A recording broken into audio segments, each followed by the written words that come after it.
Welcome to a special edition of In Depth here on Scene TV. My name is George Davis. My very special guest this week is Heroy Clarke. He is the Member of Parliament for Central St. James in Jamaica. Central St. James, one of the newest constituencies, and this is just the second time around that the constituents of that part of Jamaica will have a representative in the House of Representatives, the first being Lloyd B. Smith from the People's National Party. The February 25, 2016 general elections saw Heroy Clarke beating Ashley Foster of the PNP by over 1,900 votes. Now, the situation in St. James is troubling because crime and violence have been the order of the day in that parish, Montego Bay being at the epicenter of activities. And Heroy Clarke is speaking on behalf of himself and on behalf of his constituents in the Central St. James region, looking at the prescription to arrest the runaway murder rate in St. James and the general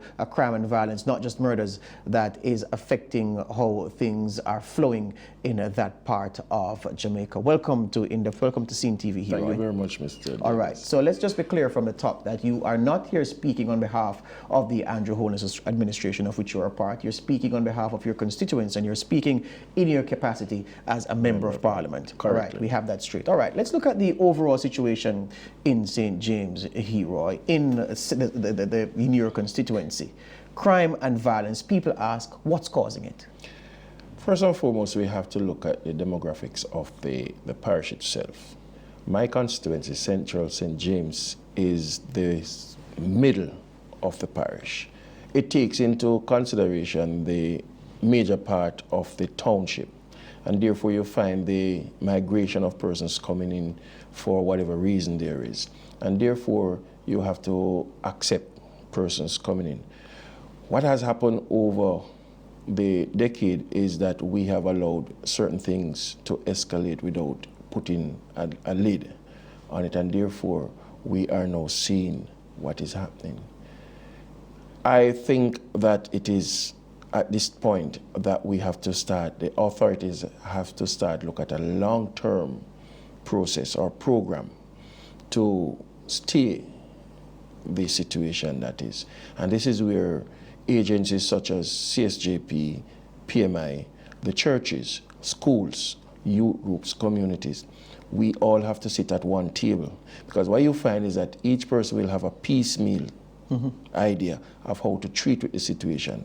I'm imploring that all of us with our piecemeal situation comes to the table and put it into one pot.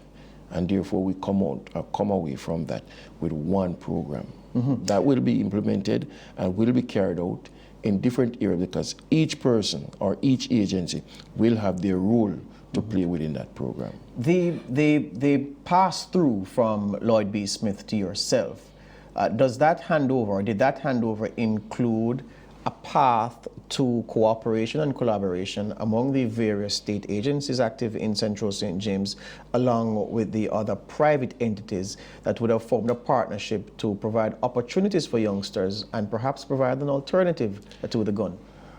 What I can safely say to you is that as soon as the election is out, then it is administration, and therefore, whether you're a JLP or a PNP, you need to know, for one, that you have the duty, the job, the task to administer, and in that light, whatever programs that there were before, once those programs are programs that will benefit not you, but the wider populace, the community, the people that you serve, then it only means that it would serve you purpose to continue those programs. So the pointed question then is, was there something active in Central St. James?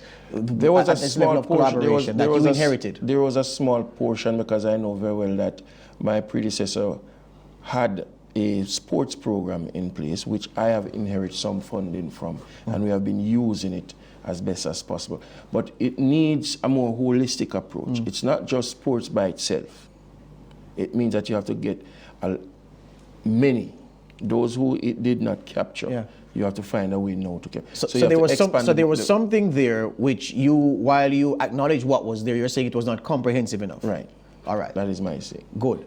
You're always the thinking man's MP then, whereas other representatives decry the situation. You're always looking to offer a prescription. You think about it, you look at what obtains in other jurisdictions, and you proffer a solution. You have now said that, I'm going to call it PISA. Maybe in the Jamaican parlance you don't want to say PISA because that sounds piecemeal, but PISA then, fine. So prevention, interception, suppression, and assessment. Right.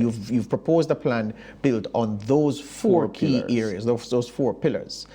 Before we look at them individually again, your overall assessment of the potential of Central St. James and the parish as a whole. What is that potential, and how is crime preventing the realization of that full potential?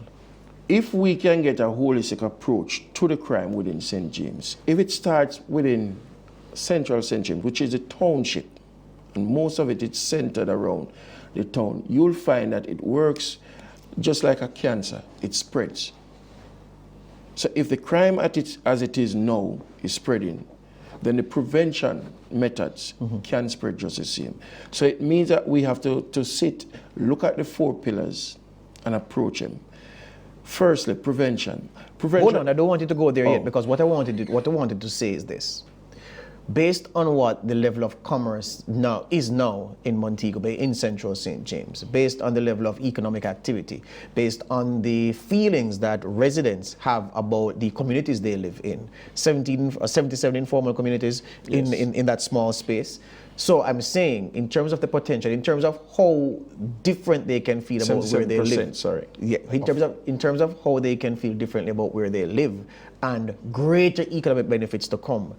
I want you to tell us what that can be, what that is likely to be, how much better things can be if the crime situation was different. It will be better if we get a lid on the crime, because persons are unable to go about their daily business. Persons are looking at it. It makes no sense that I invest. And when I say persons, I mean in the small shop owners, the little man on the corner selling in coconut and all of that stuff. Because he now has to be paying more attention to his security. And therefore, it does not give him enough leverage to concentrate on developing his small business.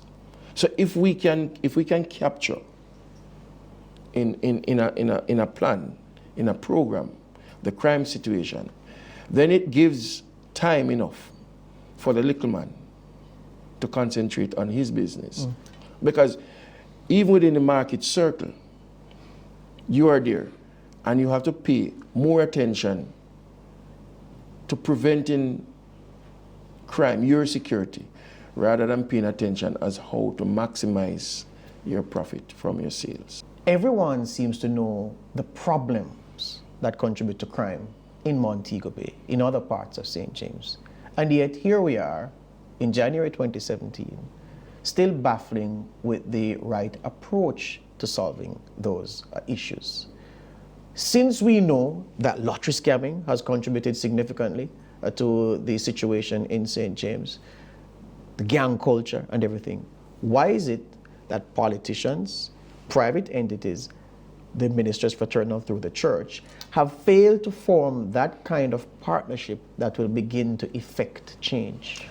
I'm not able to say why they have failed, but what I certainly can say, it is high time that each group, with their piece of idea, with their piecemeal program, come together at one table, put everything in the same pot, and take from that pot the results, which now would entail, dovetail, and to create one program coming from it. But don't you think that the fact that you can't say what has been the reason for persons knowing about the problems, persons saying they understand the problems and yet being failed to effect change, don't you think that that will affect results down the road, and that is the problem?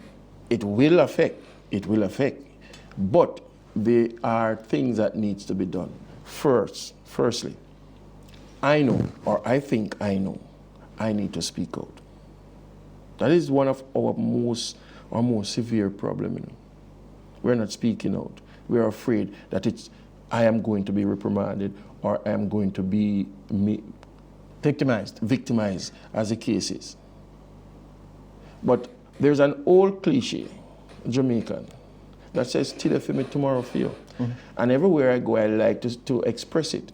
Because it happens to me today, you know about it and don't say anything. It is coming to your doorstep tomorrow. It means that we have to stand up for something. We have to say that, okay, enough is enough. We don't take a community. Many times, it is not outsider that comes into the community, to create mayhem. It is the very same person that I know to be Miss Jane's son, but we turn a blind eye to what Miss Jane's son was doing before. Now that it has escalated to the point of him getting not only himself, but Tom Brown nephew and few others, they have now formed themselves into a group which we love to call gangs. And that is where the extortion within the community, that is where the liquor man who sells on the roadside have to make sure that he put aside something for them. Yes.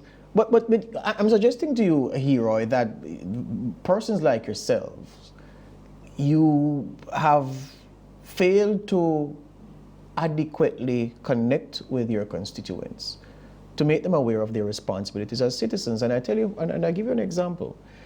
It has been said of people of Canterbury, and I've used this example in my previous radio career, and I'm going to use it now. It may offend, but they aren't my words. They're what has these are words that have been told to me. And I've been told by persons living in St. James that those who live in Canterbury, speaking of persons who live in Canterbury, just an example, that people live in Canterbury, but they're not human beings. That for me is a profound statement, and it would appear of not persons from St. James, and I'm saying that while it is that not everyone or most people, you'll tell me, in Canterbury are law-abiding citizens. George. Hold on, Heroy. There is a significant number who want to live up to that designation as, yeah, we are people, but we're not human beings. We're savages. And that is a part of the problem. No, they're not. No, they're not. And I'm inviting you to Montego Bay. I will take you to Canterbury. And I will not introduce you as George Davis, a TV person. You will go there with me, and we'll just sit right there where we call commons, and you will see persons going about their daily business. So here, but the point I'm making, is not that I am saying so, I'm saying that people have said so about them, and there are some Heroy who want to live up to this image of being savages. They are always that minority. And it's not Canterbury only. We know that. It's not Canterbury only. Let us not fool ourselves. But I'm telling you that the majority of persons living in Canterbury are Christian-minded, God-fearing, persons who are civil, persons who want to see Jamaica move forward, persons who want to see prosperity in Jamaica. They get up every day, early as it is, goes to work wherever they are working, comes back in the evening. They are the persons who are saying, we want a change. MP, we want to do something. I'm saying at this present moment, we have a Canterbury Foundation. They just did a Christmas program that I was very integral in, because as soon as they comes to me with ideas that I know will benefit the community, I am gladly. You support them. Supporting. We have to break because the first segment is done. In the second segment, we talk about the specific plans that Heroy Clarke wants to take root in St. James, in central St. James, to begin the pushback against this tide, this wall of crime and violence.